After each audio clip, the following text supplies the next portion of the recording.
अस्सलाम वालेकुम नाज़रीन, उम्मीद करता हूँ आप सब खैरियत से होंगे। नाज़रीन, मैं आज मौजूद हूँ गुलशन मेमार सेक्टर आर में।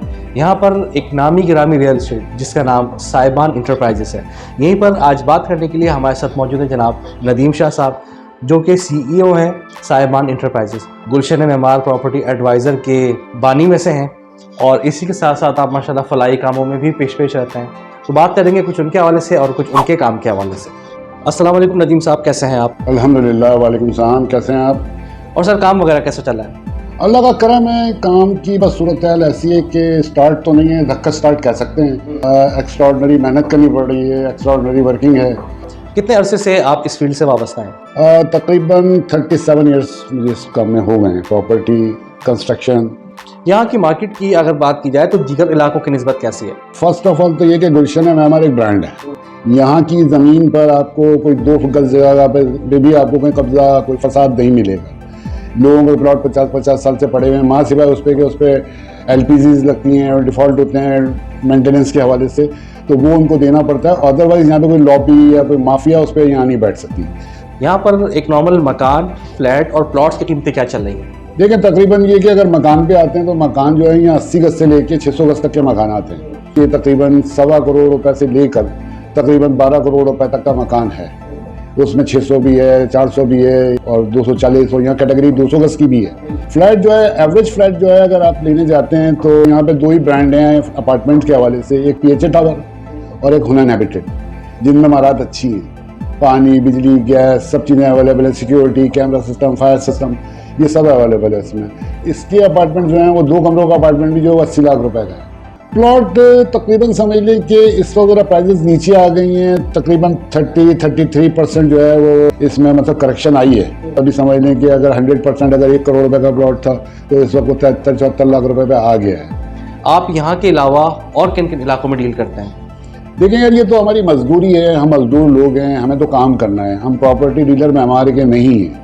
मैं इससे पहले मेरी वाबस्तगी सुरजानी टाउन, नॉर्थ कराची, गुलशन, गुलिस्तान जौहर, यहाँ आके स्कीम 33 गड़ा, फिर मैं पिछले 23 साल से मेमार में सर्व कर रहा हूँ। ऑनलाइन प्रॉपर्टी पोर्टल्स के आने से आपके काम में कितनी तेजी आई? इसमें फ़र्क है क्योंकि एडवांस टेक्नोलॉजी है, एडवांस मामलात हैं। अब वो लोग हमसे पहले फैमिलीज आया करती थी, वो विजिट किया करती थी। अब फैमिलीज कहती हैं कि हमें वीडियो भेज दें, पिक्चर्स भेज दें, तो ये एक मजबूरी बन गई है क्योंकि एडवांस टेक्नोलॉजी है। तो इसमें लाजमी सी बात है कि हमें भी उनकी टेक केयर करनी पड़ती है। अच्छा, आपके ख्याल से क्या मटेरियल की कॉस्ट बढ़ने से पुराने घरों की भी कीमतें बढ़नी चाहिए या वही रहनी चाहिए? नहीं, बढ़ गई हैं, बढ़नी नहीं चाहिए। अब हमारे पास जो कस्टमर आ रहा है प्लॉट का इतना नहीं आता है। प्लॉट का तो बहुत शादो नादिर कस्टमर हमारे पास आएगा। लोग अब जो प्रायोरिटी दे रहे हैं वो देते हैं पुराना मकान, उसको तो रिनोवेट करके वो रह सकता है उसमें, क्योंकि आज की कॉस्ट जो वो मकान खरीदता है वो मकान 2000 रुपये 1800 रुपये स्क्वायर फीट का बना हुआ मकान है। आज जो कंस्ट्रक्शन कॉस्ट आ रही है वो 4000 रुपये स्क्वायर फीट आ रही है। रियल एस्टेट की फील्ड के अंदर एक ब्रोकर का किरदार कितना अहम होता है? सबसे मेन फैक्टर ब्रोकर है। अगर ब्रोकर नहीं है तो ब्रोकर तो लाजिमी मजलूम है। सबसे ज़्यादा गालियाँ भी हमें पड़ती हैं और ज़रूरत भी हमें। कोई भी मकान, फ्लैट या प्लॉट लेते वक्त एक आम आदमी को किन बातों का ख्याल रखना चाहिए? एरिया सेलेक्ट करे कि मुझे किस एरिया में जाना है। शहर में रहता है तो उसको करीब आने के लिए स्कीम 33 का सिलेक्शन करना चाहिए क्योंकि ये मेन रोड के करीब है। अब अगर आगे आते हैं तो आगे आने में फिर गुलशन मेमार है, एहसनाबाद है, गार्डन सिटी है, ये बहुत सारे एरियाज हैं। सबसे पहला काम ये करना चाहिए कि आपको यही देखना चाहिए कि आपके बच्चों की स्कूलिंग का क्या सिलसिला है, आपकी जॉब किस नेचर की है, आप कहाँ जाना चाहते हैं, ये सिलेक्शन सबसे पहले होना चाहिए। अगर कोई पार्टी सौदा कैंसिल कर देती है या बैक हो जाती है तो ऐसे में आप उसके टोकन अमाउंट पे क्या करते हैं? कानून तो कोई भी नहीं है, ना फॉरफिट का कानून है सरकारी तौर पे, ना डबल का कानून है सरकारी तौर पे। ऐसा कोई लॉ नहीं है, ये आपकी अपनी ज़ाती मतलब बनाई हुई चीज़ें हैं। अच्छा, कभी ऐसा भी हुआ है कि एक ही मकान या फ्लैट के 2 खरीदार हों और दोनों ही बसीतों के यार यही वाला मकान या फ्लैट हमें चाहिए? नहीं, देखिए इसमें सिंपल ये है कि फर्स्ट कम फर्स्ट पिक वाली बात होती है। एक आम शख्स अगर कभी अपनी ज़मीन, मकान बेचने खड़ा होता है तो वो सोचता है यार मैं जो चीज़ बेच रहा हूँ वो मिट्टी है, आप लोग जो चीज़ बेच रहे हैं वो सोना है। बुनियादी सा मसला है कि हर आदमी की चीज़ जो होती है ना उसके लिए सोना होती है, और जब वो लेने निकलता है तो वो ये चाहता है कि मुझे चोरी का माल मिल जाए, सस्ता मिल जाए। हमारा तो एक वसी तजर्बा है कि हम अगर किसी से कोई प्लॉट ऑनर से बात करते हैं तो वो पहले हमें ये बताता है कि मेरे पास इसकी एक ऑफर भी मौजूद है। इन्वेस्टमेंट पॉइंट ऑफ व्यू के हिसाब से गुलशन मेमार का इलाका कैसा है? बेस्ट है। यहाँ तो लोग बन गए, लोगों की तकदीरें बदल गई। आपको बयान करूँ तो यहाँ पे प्रोफेशनल ब्रोकर्स नहीं है, यहाँ पे हादसाती ब्रोकर है। हादसाती ब्रोकर मीन्स कि जब ये आबादी शुरू हुई तो खुद आ गए यहाँ रहने के लिए। कभी मामू को प्लॉट दिला दिया, चचा को प्लॉट दिला दिया, ताया का मकान बना दिया, खाला का मकान बना दिया, तो वो बिल्डर बन गया। अगर मैं यहीं के लोगों से एक बात पूछूं, मैं कहता हूं कि 0 से लेकर 7 नंबर तक की फाइलों का मकसद बताइए जो KDA की होती है। मेरा नहीं ख्याल है कोई मुझे सही बात बता सकेगा 0 कहाँ अप्लाई होती है और 1 नंबर कहाँ अप्लाई होती है और 7 नंबर कहाँ अप्लाई होती है। कोई भी प्रॉपर्टी सेल या परचेज करते वक्त एक आम शख्स का फाइलर होना कितना ज़रूरी है? जाहिर है उसके अंदर आपके मनी सेविंग है, परसेंटेज में आपको कट मिलता है। आप अगर फाइलर हैं तो 3% पे जाते हैं, और अगर आप नॉन फाइलर हैं तो आप 7% पे जाते हैं, और अगर ओवरसीज नॉन फाइलर हैं तो आप 12% पे जाते हैं। मौजूदा हुकूमत की बनाई हुई रियल एस्टेट से मुतालिक जो पॉलिसीज़ हैं, आप उनसे किस हद तक मुतमईन हैं? बिल्कुल भी मुत्तफिक नहीं है, क्योंकि ये तो हुकूमत ही कोई हमारे लिए तो कुछ सोच ही नहीं रही है, क्योंकि इनके अपने पेट नहीं भर रहा है, तो हमारे लिए क्या पॉलिसी लाएंगे। इस सागदार वज़ीर ख़जाना थे, गए थे काफ़ी लोग, हम भी इन्वाइटेड थे, मगर मैं जा नहीं सका। तो वहाँ मुलाकात की थी, तो वहाँ कुछ भी नहीं है, बस वो होता है वो फ़ोटो सेशन करके जी हम गए थे, आ गए और उसे क्या कहते हमने बात की है, और तो कोई डेवलपमेंट तो नहीं है। ये तो हमें टैक्सों तले दबा रहे हैं, हम तो वैसे ही मतलब मर रहे हैं टैक्सों से। तो यहाँ कौन आएगा? वो तो लोगों को हम समझाते हैं कि यार आप इस तरह से कर लें, रास्ते हम बताते हैं लोगों को। आमतौर पर रियल एस्टेट एजेंट्स और बिल्डर हजरात को सरकारी इदारों में लीज, सबलीज और डॉक्यूमेंटेशन के हवाले से क्या क्या मुश्किलात पेश आती हैं? मुश्किलात ही मुश्किलात हैं, वो तनख्वाही मुश्किल पैदा करने की लेते हैं जितने भी इदारे में बैठे हुए हैं, समझे ना। बहरहाल ये है कि उस पर हमारे ऊपर एक टैग होता है। अगर हम किसी इदारे में जाते हैं काम कराने के लिए, तो वो बैठे हुए आदमी की कुर्सी खाली हम करा के हमें बैठा देते हैं कि उनको पता है रिश्वत आ गई। वहाँ जूतियाँ किसकी? शरीफ आदमी की, जिसको नो-हाउ नहीं होती। अच्छा, आमतौर पर आपको बिल्डर प्रोजेक्ट में ज़्यादा फ़ायदा होता है या जो आप लोगों की रेगुलर चीज़ें होती हैं? यार देखिए, मेरा असल में ज़ाती एक्सपीरियंस जो है ना हर चीज़ का है। मैंने प्रोजेक्ट भी बनाया, मैंने मतलब अपनी सोसाइटी भी लॉन्च की, और मैं रियल एस्टेट का कारोबार भी करता हूँ।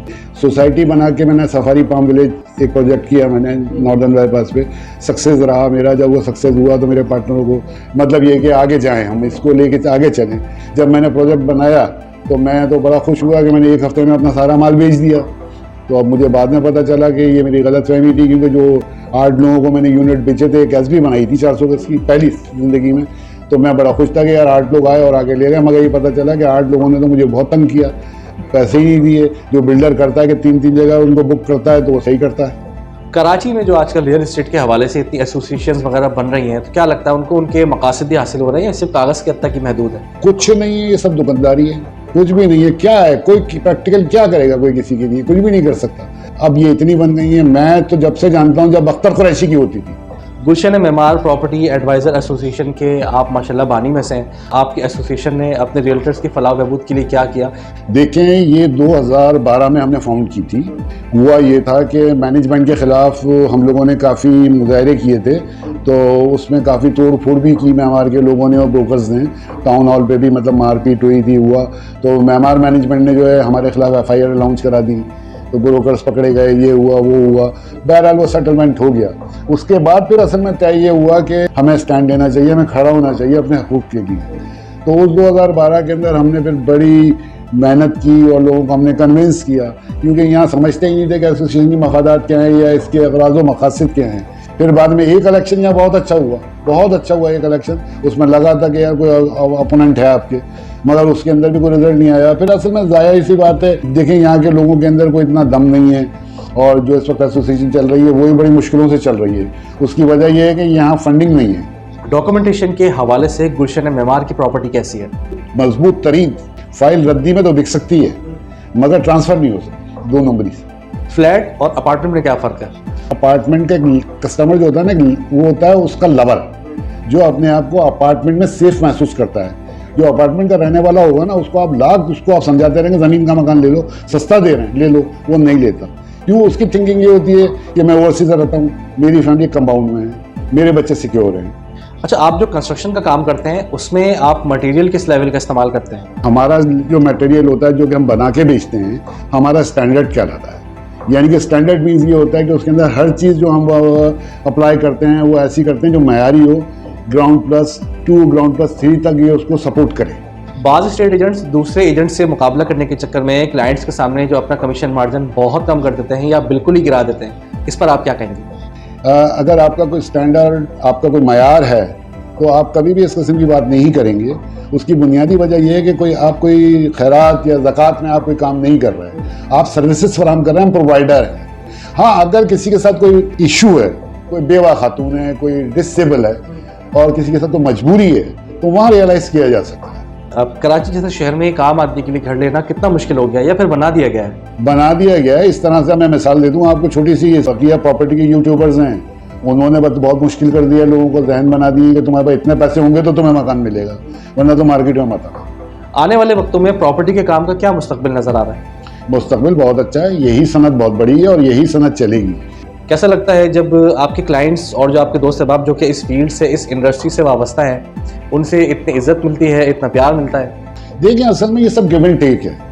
मैं 37 साल मैंने अपनी ज़िंदगी के सर्व किए, आज मैं 60 साल की उम्र में हूँ, तो मैंने बड़ों की इज्जत करना सीखी। मैंने मेरे जो उस्ताद हैं, जो हयात हैं, जिन्होंने मुझे काम सिखाया, मैं आज भी अगर वो ऑफिस में दाखिल होते हैं मैं उनकी सीट से खड़ा होकर इस्तकबाल करता हूँ। इतनी मसरूफियात के बावजूद फैमिली के लिए वक्त निकालना कितना मुश्किल हो जाता है? तो हमने अपने औकात कार रखे हुए हैं कि जुमे का दिन हम फ्री होते हैं। हम जुमे को, हमारी लेबर भी फ्री होती है, वो भी छुट्टी करती है, तो उसको हम भी अवेल करते हैं और हम अपने मोबाइल में नाजायज़ नहीं सुनते फैमिली के साथ। अच्छा, मैं चाहूँगा कि आखिर में आप हमारे नाज़रीन के लिए कोई अच्छा सा पैगाम दें। लोकल ब्रांड्स हैं, तकरीबन 400-500 माफिया कह लें, ब्रांड तो खैर क्या ही है, ये बैठे हुए हैं कि 6 लाख का प्लॉट ले लें या 5 लाख का ले लें या 20 लाख का ले लें, 10 लाख का ले लें।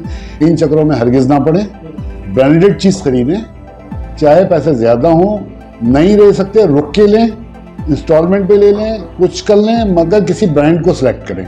मैं जनाब नदीम साहब का इंतहाई शुक्रगुजार हूँ कि उन्होंने अपना कीमती वक्त हमें दिया। अगर आपको ये वीडियो पसंद आई हो तो इसको ज़रूर लाइक करें, शेयर करें और हमारे चैनल को ज़रूर सब्सक्राइब करें। साथ ही आप हमें फेसबुक पर फॉलो करना ना भूलें।